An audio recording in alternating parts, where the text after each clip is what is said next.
சமூகம் முஸ்லிம் சமூகம். எனவே அந்த சந்தர்ப்பம் எங்கள் எல்லோருக்கும் தெரியும். அந்த சந்தர்ப்பத்தில் எனக்கு முதலாக ஒருவர் நான் பாதுகாப்பாக இருக்கின்றேனா என்று எனக்கு எடுக்கப்பட்ட முதலாவது கோல் மக்கள் விடுதலை முன்னணியில இளைஞர் சங்கத்தில தேசிய அமைப்பாளராகிற இலங்கை குணசேகர். அவர் தொடர்ந்து என்னோடு தொடர்பில் இருந்தால் நான் இங்கு இருக்கின்றேன், எனக்கு என்ன உதவி செய்ய வேண்டும் என்பதையெல்லாம் தொடர்ந்து அவர் என்னோடு தொடர்பில் இருந்து அவதானித்துக் கொண்டிருந்தார். என்னோடு மாத்திரமல்ல, அதே போன்று இந்த நாடு முழுக்க இருந்து அப்பொழுது நாங்கள் தேசிய மக்கள் சக்தியின் உருவாக்க காலப்பகுதியில் இருந்து கொண்டிருந்தோம். அதனை உருவாக்குகின்ற கலந்துரையாடல், அதுக்குரிய அடிப்படையான விடயங்களை கலந்துரையாடி கொண்டு வந்த சந்தர்ப்பம் தான் அந்த உயிர்த்த ஞாயிறு தாக்குதல் ஏற்பட்ட சந்தர்ப்பம். அந்த சந்தர்ப்பத்தில் தெற்கிலே நாங்கள் வாழ்ந்த எல்லா முஸ்லிம்களுக்கும் பாதுகாப்பு அளிக்கின்ற பணியை அவர்கள் செய்தார்கள். அப்ப 83ல என்ன நடந்திருக்கின்றது என்பதனை இதிலிருந்து நாங்கள் ஒப்பிட்டு விளங்கிக் கொள்ள முடியுமாக இருக்கின்றது. எனவே அந்த 83 கலவரத்தை மக்கள் விடுதலை முன்னணியினர் தான் ஏற்படுத்தினார்கள் என்று குற்றச்சாட்டு புனைந்து அவருடைய கட்சியை தடை செய்து அவர்களுக்கு அரசியலிலே ஈடுபடுகின்ற, அதே நேரத்தில் அவர்களுக்கு சுதந்திரமாக வாழுகின்ற அந்த சந்தர்ப்பத்தை விலக்க செய்தார்கள். எங்களுக்கு தெரியும், அந்த கால பகுதியில் மக்கள் விடுதலை முன்னணியினரோடு அதிகமாக இணைந்திருந்தவர்கள் பல்கலைக்கழக இளைஞர்கள், நாட்டில் உள்ள படித்த மனிதர்கள் தான் அவர்களோடு அதிகமாக இணைந்திருந்தார்கள். எனவே அவர்களுடைய அந்த வாய்ப்புகளை எல்லாம் விலக்க செய்த ஒரு வேலையை செய்த சந்தர்ப்பத்தில் தான் 88, 89 கலவரம் துவங்கியது. அது உண்மையில் ஜெயாரால் சொல்றது மாதிரி ஜெயாரால் துவக்கப்பட்டு பிரேமதாசவால் நடைமுறைப்படுத்தப்பட்டது. அதிலே இப்பொழுது முன்னாள் ஜனாதிபதி ரணில் விக்ரமசிங்கே அதில் ஒரு பங்காளி. அவருடைய பட்டணந்து வதை முகாம், அவர் பொறுப்பாக இருந்து செஞ்ச வதை முகாம் என்று சொல்லப்படுகின்றது. அது தொடர்பான விசாரணைகள் முன்னால் இடம்பெறும். அது வேறொரு விடயம். இது சம்பந்தமாக சிங்கள மொழியில் நிறைய அதில் இருந்து தப்பியவர்களுடைய வாக்குமூலங்கள் நிறைய பதியப்பட்டிருக்கின்றன. உதாரணத்துக்கு நீங்கள் சொல்வதாக இருந்தால், இந்த நாட்டிலே இருந்த ஒரு மூத்த கலைஞர், ஒரு சிறந்த கலைஞர் தான் பேமகீர்த்தித அல்பிஸ் சொல்றேன். SLBCல பொறுப்பாளராக வருவதற்கு இருந்த ஒருவர். அவர் மிக மோசமாக கொலை செய்யப்பட்டார். அவருடைய அந்த வரலாற்றை அவருடைய மனைவி குறிப்பிட்டிருக்கின்றார், அவருடைய மகன் அதனை குறிப்பிட்டிருக்கின்றார். அவருடைய மனைவி கடந்த பாராளுமன்ற தேர்தலில் தேசிய மக்கள் சக்தியோடு இணைந்து போட்டியிட்டார். அதற்கு முன்னர் அவரை கொலை செய்தது மக்கள் விடுதலை முன்னணி என்று போலி குற்றச்சாட்டு சுமத்தப்பட்டிருந்தது. ஆனால் அது யார் என்பது இப்பொழுது பகிரங்க ரகசியம். முன்னால் இடம்பெறுகின்ற விசாரணைகளில் அது நிறுவப்பட முடியும். இப்படி நான் ஒரு விளக்கத்துக்காக நான் சொன்னேன். இது ஒரு இளைஞர்களுடைய கிளர்ச்சி. இந்த நாட்டில் இளைஞர்கள் அடக்கப்பட்ட நேரத்தில், ஒடுக்கப்பட்ட நேரத்தில், அவர்களுக்குரிய சமூக அங்கீகாரம் இழக்கப்பட்ட நேரத்தில் இளைஞர்கள் கொதித்தெழுந்தார்கள். அதே போன்றுதான் 2022 இடம்பெற்ற அந்த மக்கள் புரட்சி, அதில் முன்னுக்கு இருந்து வழிநடாத்தியவர்கள் இளைஞர்கள், ஒவ்வொரு ஊரில் இருந்தவர்களும், அதே தலைநகரத்தில் அதுக்காக முன் சென்றவர்களும் இளைஞர்களாகத்தான் இருக்கின்றார்கள். அதற்கு காரணம் என்னவென்றால், அவர்களுக்குரிய கல்வி வாய்ப்பு இழக்கப்பட்டது, அவர்களுக்குரிய பொருளாதார வாய்ப்பு இழக்கப்பட்டது, இந்த நாடு வாழ்வதற்கு பொருத்தமற்ற நாடாக மாறியது. அவர்கள் தங்களுடைய தொழில் நிமித்தமும் தங்களுடைய கல்வி நிமித்தமும் இந்த நாட்டிலே தங்களுடைய குடும்பத்தை பாதுகாப்பாக இந்த நாட்டிலே வைத்திருக்க முடியாது என்று கருதி அவர்கள் இந்த நாட்டை விட்டு வெளியேறுவதற்கு முயற்சித்துக் கொண்டிருந்த சந்தர்ப்பத்தில் அதில் இறுதி தருணமாக அவர்கள் கொதித்தெழுந்த அந்த சந்தர்ப்பம் தான் 2022 ஏற்பட்ட அந்த மக்கள் புரட்சி.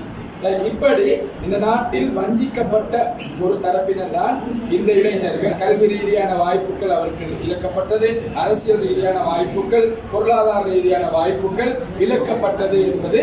அதே மாதிரி அது எல்லாத்தையும் நாங்கள் சேர்த்து கொண்டு வந்தால் அவர்களுக்குரிய வாழ்வுரிமை இளைஞர்களாக கௌரவமாக யாரும், அதாவது நான் சொல்றேன், அவனுடைய டிக்னிட்டி, அவனுடைய மரியாதையை பேணிக்கொண்டு கௌரவமாக வாழுகின்ற சூழல் இந்த நாட்டிலே இழக்கப்பட்டிருந்தது. தற்பொழுது அது இழக்கப்பட்ட நிலையில் தான் இருக்கின்றது. இந்த நிலைமையை மாற்றுவதற்காகத்தான் தேசிய மக்கள் சக்தி என்கின்ற அந்த மக்கள் இயக்கம் உருவாக்கப்பட்டது. பல காரணங்களோடு இதுவும் ஒரு காரணம். எங்களுடைய அதாவது ஜனாதிபதி தேர்தல் காலப்பகுதியில் நாங்கள் முன்னிட்ட எங்களுடைய கொள்கை பிரகடனத்தில் ஒரு செக்டர்ல நாங்கள் இதனை வழங்கப்படுத்தி இருக்கின்றோம். அதே மாதிரி தனியாக இளைஞர்களுக்கான ஒரு கொள்கை, இளைஞர்களுடைய பிரச்சனை, அவர்கள் எப்படி கையாளப்பட வேண்டும், அவர்களுக்குரிய வாழ்வதற்கான இடைவெளிகள் எப்படி அமைத்து கொடுக்கப்பட வேண்டும் என்பதற்கான ஒரு கொள்கை வகுக்கப்பட்டிருக்கின்றது. அது வெளியிடப்பட்டிருக்கின்றது. நீங்கள் அதனை இதில் வாசிக்கலாம். எங்களோட டிஜிட்டல் இதில் போயிட்டு நீங்கள் வெப்சைட்டில் போயிட்டு அதனை நீங்கள் டவுன்லோட் பண்ணி நீங்கள் 3 மொழிகளிலும் இருக்குது, அதனை நீங்கள் வாசிக்கலாம். அதே போன்று இளைஞர்களில் அரசியல் பங்கேற்பை உறுதிப்படுத்துவதற்காக வேண்டி இளைஞர் சங்கம் எங்களோடு சேர்ந்து இயங்குகின்றது. அதனை நாங்கள் உருவாக்கி நாடு முழுவதும் அதனுடைய கிளைகளை வியாபித்து அதற்குரிய இளைஞர்களுடைய அரசியல் பங்கேற்புக்குரிய வாய்ப்பை நாங்கள் விரிவுபடுத்தி இருக்கின்றோம். தோழர்களே, சகோதரர்களே, இளைஞர்களே, நாங்கள் அதாவது இந்த நாட்டிலே இளைஞர்களுக்குரிய கல்வி வாய்ப்பு இழக்கப்பட்டிருக்கின்றது என்று சொல்லுகின்ற பொழுது இந்த நாட்டினுடைய கல்வி முறைமை அதாவது எங்களுக்கு வாழ்வதற்குரிய வாய்ப்பை தருவதற்கு சக்தி பெறாத வாழ்வதற்கான வாய்ப்பை தருவதற்கு சக்தி பெறாத ஒரு கல்வி திட்டமாக மாறி போயிருக்கிறது. அதை நான் சுருக்கமாக சொல்வதாக இருந்தால், இன்று 19ஆம் நூற்றாண்டில் உருவாக்கப்பட்ட கலை திட்டங்களை 20ஆம் நூற்றாண்டு ஆசிரியர்கள் 21ஆம் நூற்றாண்டு பிள்ளைகளுக்கு கற்பித்துக் கொண்டிருக்கின்றார்கள்.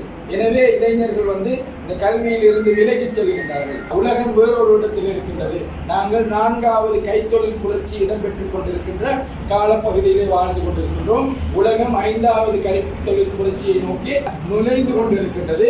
எப்பொழுதும் ஆர்டிபிஷியல் இன்டெலிஜென்ஸ் இந்த கடந்த ஜனாதிபதி தேர்தலின் மாற்றத்திற்கு மிக முக்கியமாக பங்களித்த ஒரு பகுதி தான் என்பது. எங்களுக்கு பொய் சொல்ல முடியாது. இளைஞர்கள் எனக்கு ஒரு சம்பவம் நினைவு இருக்கின்றது. காத்தான்குடியில் என்று நான் கடந்த ஜனாதிபதி தேர்தல் கால பகுதியில் அங்கு சில பணிகளில் ஈடுபட்டுக் கொண்டிருந்த சந்தர்ப்பத்தில் அங்கிருந்த ஒரு அரசியல்வாதி எங்கள் மீது சேறு பூசுவதற்காக சீனாவை ஒப்பிட்டு சீனா சம்பந்தமாக அங்கே இருக்கின்ற அரசியல் பொருளாதார நடைமுறைகள் சம்பந்தமாக ஒரு பொய்யை அவிழ்த்து விட்டார். உடனே அடுத்த நாள் காலையில் சீனா என்ன அங்கே அரசியல் நடவடிக்கைகள் என்ன அங்கே இருக்கிற இதில் என்னன்னு சொல்லி நான் காத்தாங்குடியை சேர்ந்த ஒரு இளைஞர் அதனை தொகுத்து எழுதியிருந்தார். ரைட், இப்படி அதாவது எங்களை ஏமாற்ற முடியாது, எங்களை தோற்கடிக்க முடியாது, முன்பு போன்று எங்களுடைய கண்களை கட்டி கொண்டு போய் பின்னால் கையை கட்டி பாதையிலே போட்டு டயர் போட்டு எரிக்க முடியாது. 2022ஆம் ஆண்டு இடம்பெற்ற அந்த புரட்சியின் போது அந்த மக்கள் கிளர்ச்சியின் போது எங்களுக்கு தெரியும் எத்தனை மாயாஜாலங்களை போட்டார்கள். அதனை 88, 89 போன்று நடந்தது போன்று சித்தரிப்பதற்கானால் அதற்குரிய வாய்ப்பு அவர்களுக்கு கிடைக்கவில்லை என்றால் சமூக ஊடகங்கள், சமூக வலைத்தளங்கள் பரவி இருந்தன. அதிலே நவீன தொழில்நுட்பத்தின் பாதிப்பு இருந்தது. என்றாலும் நாங்கள் காண்கின்றோம் இதனை இளைஞர்கள் சுயாதீனமாகத்தான் அவர்கள் பெற்றுக்கொள்கின்றார்கள். முறையற்ற முறையில் தான் இவற்றை அவர்கள் பெற்றுக்கொள்கின்றார்கள். அதனை வழங்குகின்ற அளவுக்கு எங்களுடைய கல்வி முறைமை இல்லை. அது வழக்கொழிந்த ஒரு கல்வி முறைமை. அதாவது டிஜிட்டல் யுகத்தில் கோழி கூட்டுகளுக்குள்ளால் கோழி பண்ணைகளுக்குள்ளால் கற்பிக்கப்படுகின்ற ஒரு கல்வி முறைமை. எனவே எங்களுடைய இளைஞர்கள் அதிலிருந்து வெளியேறுகின்றார்கள். வெளியேறி செல்கின்றதற்கு அவங்களுக்கு வாய்ப்புகள் இந்த நாட்டில் இல்லை. அவங்களுக்கு இந்த நாட்டில் இல்லை. அவர் ஒரு தொழிலை நோக்கி செல்கின்ற அளவு, தொழிலை நோக்கி செல்லும் வரை, அவர் தொழில் ப்ரொஃபஷனலாக அவர் மாறும் வரைக்கும் அல்லது அவரே சமூகத்தோடு கலக்கும் வரைக்கும் கல்வியோட பல நோக்கங்களில் ஒன்று அவர் ஒரு ப்ரொஃபஷனலாக மாறுறது, சமூகத்துக்கு போய் சேர்றது, சமூகத்துக்குரிய அந்த ஸ்கில்ஸோட போய் சேர்றது, இந்த ஒன்றையும் வழங்குற நிலைமையில் இந்த கல்வி திட்டம் இல்லை. அப்படின்றால் இளைஞர்களுக்கான கல்விக்குரிய அவகாசம் இழக்கப்பட்டிருக்கின்றது. அது எப்படி என்றால் நாங்கள் காண்கின்றோம் இளைஞர்களுக்கு மத்தியில் தற்கொலை வீதம் அதிகரித்திருக்கின்றது. காரணம் என்னென்றால் கல்வியால் கொடுக்கப்பட வேண்டிய ஒரு ஸ்கில் தான் நான் சொல்லுவோம். அதாவது டிசிஷன் மேக்கிங், தீர்மானம் மேற்கொள்கின்ற கல்வி என்பது வெறுமனே தகவல்களை கொடுத்து ஈட்டிங் அண்ட் வாமிட்டிங், சப்பி துப்பி வாந்தி எடுக்கின்ற ஒரு செயல்முறையால் அதை பொழுது எந்த பிரயோசனமும் இல்லை என்பது எங்களுக்கு தெளிவானது. லட்சக்கணக்கு கோடிக்கணக்கு நாங்கள் செலவழித்தாலும் எந்த பிரயோசனமும் இல்லை என்ற இடத்துக்கு நாங்கள் சேர்ந்திருக்கின்றோம். ரைட், நாங்களும் அதுக்கு மாற்றீடு நாங்கள் பிரேரணை செய்திருக்கின்றோம். எனவே கல்வி என்பது எங்களுக்குரிய நான் சொல்றோம் எங்களுடைய ஸ்கில்ஸ், எங்களுடைய திறன்களை வளர்க்கக்கூடியதாக இருக்கிற கல்வியோட ஒரு முக்கியமான பகுதி. அதில் ஒன்றுதான் டிசிஷன் மேக்கிங், தீர்மானம் மேற்கொள்ளுகின்ற திறனை எங்களுடைய கல்வி எங்களுடைய இளைஞர்களிடத்தில் ஏற்படுத்த வேண்டும். ஆனால் அதனை இழந்தவர்களாகத்தான் எங்களுடைய இளைஞர்கள் அந்த கல்வி உலகத்தில் இருந்து வருகின்றார்கள். அப்படின்னால அவர்களுக்கு அந்த கல்விக்குரிய வாய்ப்பு அங்கு இல்லை. ஒரு இடத்துல வைத்து அவருடைய குடும்ப வாழ்க்கையில், சமூக வாழ்க்கையில், அவருடைய தொழில் வாழ்க்கையில், அரசியல் வாழ்க்கை, ஈவன் அரசியல் வாழ்க்கையில் கூட தீர்மானம் எடுக்கின்ற திறன் அவர்களுக்கு இல்லை. அவர்கள் அலையோடு அழுந்து போகின்றவர்கள். நாங்கள் உயிரை மட்டும் தற்கொலை செய்து கொள்பவர்கள் அல்ல இளைஞர்கள். இந்த நாட்டு இளைஞர்கள் அவர்கள் அரசியல் ரீதியாக தற்கொலை செய்து கொள்கின்றார்கள். கடந்த 2019 பாம்பை காட்டி அதே மாதிரி இனவாதத்தை சொல்லி இந்த நாட்டு இளைஞர்கள், அதுக்கு பின்னால் போன இளைஞர் படம் வரைஞ்சு தெரிஞ்சார்கள், சித்திரம் வரைஞ்சு தெரிஞ்சார்கள், அரசியல் ரீதியான தற்கொலை.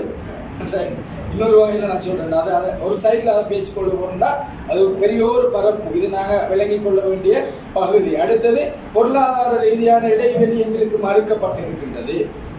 இந்த நாட்டில் பொருளாதாரத்தை கையில் வச்சு கொண்டிருக்கிற யாரு? அதை நாங்கள் சொல்றோம்னால் இந்த ஆளும் வர்க்கமும் அவர்களை சூழ இருக்கின்ற மோசடி கும்பலும். சரி, இந்த ஆளும் வர்க்கமும் அவர்களை சூழ இருக்கின்ற மோசடி கும்பலும். ஈவன் நாங்கள் ஒரு டிகிரியை முடிச்சுட்டு சரி இந்த நாட்டு பல்கலைக்கழகங்களில் ஒரு பட்ட படிப்பினை முடித்து விட்டு நாங்கள் வெளியே வருகின்ற பொழுது தொழிலுக்கான எக்ஸஸ் எங்களுக்கு இருக்கின்றதா? சரி, தொழிலுக்கான எக்ஸஸ் எங்களுக்கு இருக்கின்ற ஒரு அரசின் பொறுப்போ ஒரு நாட்டிலே வாழுகின்ற மக்கள் சுயமாக உழைத்து வாழ்வதற்குரிய அரசு தொழிலாக இருக்கலாம், வேறு இதாக இருக்கலாம், அவர்களை ஊழியர் படைக்கு எடுப்பதற்கான அந்த எக்ஸஸை கொடுக்கணும். அந்த எக்ஸஸ் எங்களுக்கு இருக்குதா? அந்த எக்ஸஸ் எங்களுக்கு இல்லை. நாங்கள் யார்கிட்ட பின்னால் போகணும்? ஒரு அரசியல் வாதியிட பின்னால தான் நாங்கள் போகணும். தொழிலுக்கு வைத்து அந்த தொழிலை அதில் இருக்கின்ற நடவடிக்கைகளை தீர்மானித்துக் கொள்வதற்கு நாங்கள் ஒரு அரசியல்வாதியிடம் பின்னால் நாங்கள் போகணும். ரைட்? இப்படித்தான் இந்த நாட்டினுடைய அதாவது பொருளாதாரத்துக்கான எக்ஸஸ் எங்களுக்கு மறுக்கப்பட்டிருக்கின்றது. நான் சொல்றேன் என்டர்பிரனர்ஷிப், நாங்கள் ஒரு சிறு கைத்தொழிலை மேற்கொள்வதாக இருந்தாலும் சரி, ஏதாவது ஒரு தொழிலை மேற்கொள்வதாக இருந்தாலும் சரி, பல இடங்களுக்கு லஞ்சம் கொடுக்க வேண்டும். அதுக்குரிய மூலதனம் எங்களுக்கு இல்லை. சரி, அதுக்குரிய மூலதனம் எங்களுக்கு இல்லை. மூலதனத்தை தருவதற்குரிய வசதி வாய்ப்புகள் இந்த நாட்டிலே ஏற்படுத்தப்படவில்லை. அதனை பெற்றுக்கொள்வதாக இருந்தாலும் அங்கே அரசியல் தலையீடு இருக்க வேண்டும். குறிப்பாக அந்த கிழக்கு மாகாணத்தை பொறுத்தவரையில் சொல்லப்படுகின்ற ஒரு விடயம்தான், அதாவது கிழக்கு மாகாணத்தில் ஒரு வெட்டி வைப்பதாக இருந்தாலும் அதிலேயும் அரசியல் தலையீடு இருக்கின்றது. எல்லாத்திலையும் அரசியல். சரி, தொழில் எடுக்கிறதுக்கு எல்லா பகுதியிலையும் அரசியல் கலந்திருக்கு. அதாவது அரசியல் ரீதியாக நாங்கள் என்ன செய்கிறோம்? நாங்கள் துஷ்பிரயோகம் செய்யப்படுறோம். அல்லாட்டி எங்களுடைய இடைவெளி மறுக்கப்படுகின்றது. ரைட்? நீங்கள் பாருங்க, இந்த நாட்டில் இருக்கின்ற பெரும் பொருளாதாரத்தை யார் சொந்தமாக வைத்திருக்கலாம்? அரசியல்வாதிகள். அவர்களை சூழ இருக்கின்ற அந்த கருப்பு வளையல், அந்த அந்த அந்த அந்த மோசடி கும்பல். உங்களுக்கு போயிட்டு ஒரு பெட்ரோல் சென்டர் பெர்மிட் எடுக்கலாமா? ஒரு ஏற்றுமதி இறக்குமதிக்குரிய பெர்மிட் உங்களுக்கு எடுக்கலுமா? ஒரு பாதை அபிவிருத்தி, ஒரு கன்ஸ்ட்ரக்ஷனை உங்களுக்கு எடுக்கலுமா? சாதாரணமாக இன்ஜினியர்ஸா வாராக்கள் கூட நிறைய சிரமங்களை எதிர்கொள்கின்றார்கள். நீங்கள் ஒரு நல்ல ஒரு பொருளாதாரத்தை செய்து கொண்டு போகின்ற பொழுது நீங்கள் பலருக்கு நீங்கள் என்ன செய்ய கப்பம் கொடுக்கணும், கொமிஸ் கொடுக்கணும், இதோட தொடர்பட்டு இருக்கும். பலர் அதுக்குள்ளால வருவார். இப்படி நாங்கள் சுதந்திரமாக பொருளாதாரத்தில் ஈடுபடுவதற்கான அந்த இடைவெளி எங்களுக்கு மறுக்கப்பட்டிருக்கின்றது. சரி, இளைஞர்களுக்கு மறுக்கப்பட்டிருக்கின்றது. எனவே என்ன செய்யறாங்க? ஒன்று பாஸ்போர்ட்டை செஞ்சுட்டு வெளியில போறாங்க. வெளியில போயிட்டு பணத்தை எடுத்து கொண்டு வந்தாலும் இங்கே என்ன செய்யலாம்? நம்ம முதலீடு செய்ய முடியாது. ரைட்? முதலீடு செய்வதற்குரிய வாய்ப்புகள் இல்லை. ரைட்? இது ஒரு இளைஞர்கள் விரக்தி அடைந்து போவதற்கு இன்னொரு காரணம். பொருளாதார இடைவெளி மறுக்கப்பட்டு அரசியல் இடைவெளி. ரைட்? அரசியல் இடைவெளியை நாங்கள் எடுத்து பார்த்தால், பாரம்பரியமாக தேசிய மக்கள் சக்தி தொடங்கப்படுவதற்கு முன்னால், மக்கள் விடுதலை முன்னணி எங்களுக்கு சமூகத்தில் எல்லா இடத்துலையும் எக்ஸஸாக இருக்கிறது. அந்த இடைவெளி இருந்தாலும் கூட பல்கலைக்கழகத்துக்கு செல்பவர்களுக்கு அவங்களுக்கு அரசியலுக்கு வருவதற்கான ஒரே ஒரு வாயிலாக மக்கள் விடுதலை முன்னணியினர் தான் இருந்தார்கள். அதனூடாக இளைஞர் சங்கங்களில் இணைவார்கள். இணைந்து அப்படியே அரசியலுக்கு சாதாரண குடும்பங்களை சார்ந்த இளைஞர்கள் வருவதற்குரிய வாய்ப்பு இருந்தது. அதன் மூலம்தான் எங்களுடைய தோழர் அன்றகுமார் திசாநாயக்க ஜனாதிபதியாக சாதாரண குடும்பத்தில் பிறந்த ஒருவர், ஒரு கிராமத்தில் இருந்தவர், அவர் ஜனாதிபதியாக வந்தார் என்றால் அவர் அந்த ரூட்டால வந்ததுதான். இல்லாட்டி அவருக்கு என்ன செய்யலாம்? வருவதற்குரிய வாய்ப்பு இல்லை. சரி வருவதற்குரிய வாய்ப்பு இல்லை என்றால் அந்த கதவு அடைக்கப்பட்டிருக்கிறது. இந்த நாட்டில் அரசியலுக்கான எக்ஸஸ் 2-3 குடும்பங்களுக்கு தான் பண்டார் நாயக்க குடும்பம், அதே மாதிரி சேனாநாயக்க குடும்பம், அடுத்த ஜெயாரண்ய குடும்பம், அது அடுத்தது கடைசியாக மஹிந்தன குடும்பம். இப்படி 2-3 குடும்பங்களும் அவர்களை சூழ இருந்தவர்கள். ஒவ்வொரு ஊருக்கு வைத்து பார்த்தால், ஒவ்வொரு மாவட்டத்தை வைத்து பார்த்தால் சில ஆட்கள் பெயர் கொடுத்து கொண்டு இருப்பார்கள். அந்த குடும்பத்தோடு தொடர்புபட்ட சிலவர்கள், அவர்களுக்கு தான் அந்த அரசியல் எக்ஸஸ். அதே மாதிரி மோசடியான முறையில் பணத்தை சம்பாதித்துக் கொண்ட பண முதலைகள், அந்த அரசியல் அந்த நாங்கள் சிங்களத்தில் சொன்ன பலன் ஆளும் வர்க்கத்தை சூழ்நிலை அந்த பண முதலைகளுக்கு மட்டும்தான் அரசியல் செயற்பாட்டுக்கான வாய்ப்பு இலங்கை நாட்டிலே இருந்தது. ஆனால் அந்த வாய்ப்பை நாங்கள் என்ன செஞ்சுக்கிறோம், அந்த அந்த இதை நாங்கள் உடைத்து இல்லை நாட்டில் இருக்கின்ற சாதாரண இளைஞர்களுக்கும் அரசியலுக்கான எக்ஸஸை நாங்கள் கொடுத்துருக்கோம். ஆனால் இன்னும் அது போதாது. அதுக்குரிய ஆரம்ப லெவலில் தான் நாங்கள் தேசிய மக்கள் சக்தியினூடாக செய்திருக்கின்றோம். அப்படி இல்லைன்னா நீங்கள் வந்து அவங்களோட பேசவும் முடியாது. இந்த செயற்பாடுகளில் நாங்கள் எங்களை போல் இருக்கின்ற பலர், சாதாரணமான பலர் இந்த செயற்பாடுகளில் ஈடுபடவும் முடியாது. அதற்கு வருவார் அந்த குறிப்பிட்ட குடும்பத்திலிருந்து, குறிப்பிட்ட வர்க்கத்திலிருந்து அவர்களுக்கென்றே வைத்துக்கொண்ட தகுதியுடையவர்கள் தான் வருவார்கள். அரசியலை சாக்கடை என்றார்கள். கற்றவர்களுக்கு அங்கே வர வேண்டாம் என்றார்கள். அங்கே யாரைக்கிறப்ப அங்கே இருப்பவர்கள் என்ன மோசடிக்காரர்களும் மோசடி கும்பல். கடைசியாக இந்த நாட்டை வைத்திருந்தவர்கள் ஒரு நான் சொல்லும் கல்வர் கூட்டம், சரி ஒரு மோசடி கும்பல். எல்லோரையும் ஒரு கட்டுப்பாட்டில் ஒரு கப்பலை ஒரு மோசடி கும்பல் கடல் கொள்ளையர்கிட்ட கைது எப்படி ஆப்பட்டதோ அதுபோன்று தான் இந்த நாட்டை அவர்கள் வைத்திருந்தார்கள். எனவே எங்களுக்குரிய அந்த அரசியலுக்கான இடைவெளி மறுக்கப்பட்டிருந்தது. நாங்கள் வரையலாம். எப்படி நீங்கள் அரசியல் செய்யணும்னா இன்னொரு ஆளுக்கு கன்வென்சிங் போல ஒரு நான் சொல்ற ஒரு பாரம்பரிய ஒரு அரசியல்வாதிக்கு கன்வென்சிங் போகலாம். போனால் அவங்களுக்கு தொழில் தருவாங்க. ரைட், அவ்வளவு தானே எங்களுக்கு அரசியலுக்குரிய எக்ஸஸ். நீங்கள் ஒரு லீடர்ஷிப் வரையலாம், நீங்கள் ஒரு தேர்தலில் கண்டெஸ்ட் பண்ணலாம். அப்படித்தானே அந்த இடைவெளி மறுக்கப்பட்டிருந்தது. நாங்கள் எங்களுடைய விஞ்ஞாபனத்தில் சொல்லியிருக்கின்றோம், இளைஞர்களுக்கான அரசியல் எக்ஸஸை நாங்கள் சட்ட ரீதியாக நாங்கள் அதிகரிப்போம். இளைஞர்களை இந்த நாட்டிட, அதாவது ஒரு சமூகத்தில் நாட்டிட கிரைம் ஆஃப் சொசைட்டி, அதில் ஒரு முக்கியமான பகுதி, அதில் முதுகெலும்பு இந்த இளைஞர்கள். இவர்கள் வந்து பாராமுகமாக விடப்பட முடியாது. இவர்கள் தான் இந்த நாட்டினுடைய ஊழியர் படைக்கு இணைத்துக் கொள்ளப்பட வேண்டியவர்கள். இவர்கள் தான் இந்த நாட்டினுடைய அரசியல் படைக்கு இணைத்துக் கொள்ளப்பட வேண்டியவர்கள். நாட்டினுடைய ஒரு இளம் ரத்தங்கள் தான் இந்த இளைஞர்கள். அவருக்குரிய நாங்கள் எக்ஸஸ் நாங்கள் கொடுப்போம். இளைஞர்களுக்கு நாங்கள் அரச மட்டத்தில் அரசியலை கற்றுக்கொள்வதற்கான ஒரு அரசியல் அகாடமியை நிறுவுவது எங்களுடைய ஒரு இலக்காக காணப்படுகின்றது. எங்களுடைய ஆட்சி கால பகுதியில் வருகின்ற 5 வருடங்களுக்குள்ளால் அதனை நாங்கள் நிறுவுவோம். அதை நாங்கள் குறிப்பிட்டிருக்கின்றோம். அதே போன்று நாங்கள் இளைஞர்களுக்கு தொழிலுக்கான அந்த வாய்ப்பை நாங்கள் ஏற்படுத்துவோம். அதுக்குரிய அவகாசத்தை நாங்கள் ஏற்படுத்துவோம்.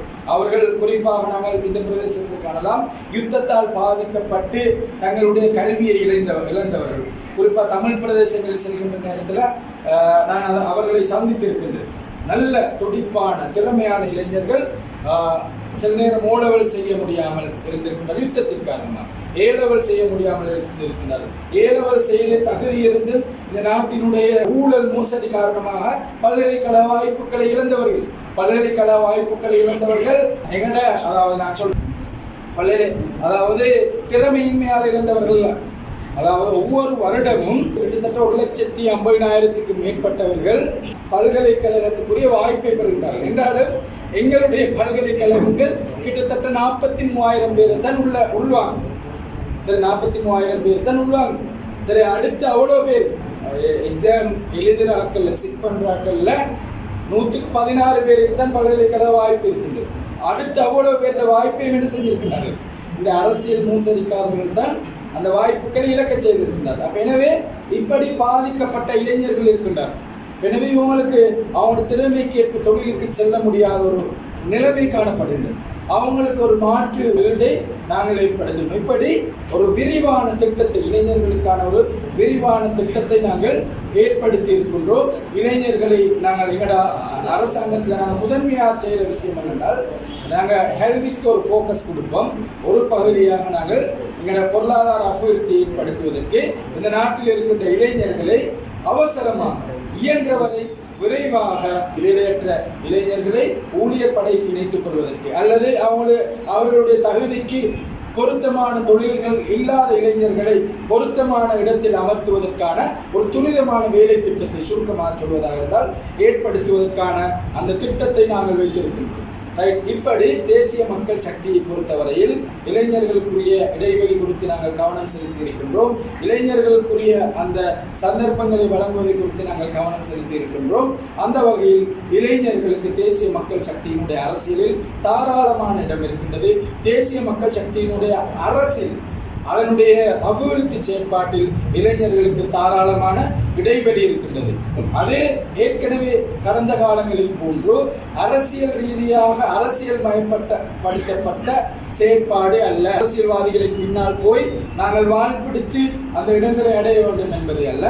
நாங்கள் எங்களுடைய திறமைக்கு ஏற்ப எங்களுடைய வாய்ப்புக்கு ஏற்ப வாய்ப்பு வழங்கப்பட்டு எங்களை நான் சொல்றேன், அதாவது எம்பவர் செய்யப்படும் எங்களை நாங்கள் வளப்படுத்தி இளைஞர்கள் இந்த நாட்டின் அபிவிருத்திக்காக பயன்படுத்துகின்ற திட்டத்தை தேசிய மக்கள் சக்தி கொண்டிருக்கின்றது.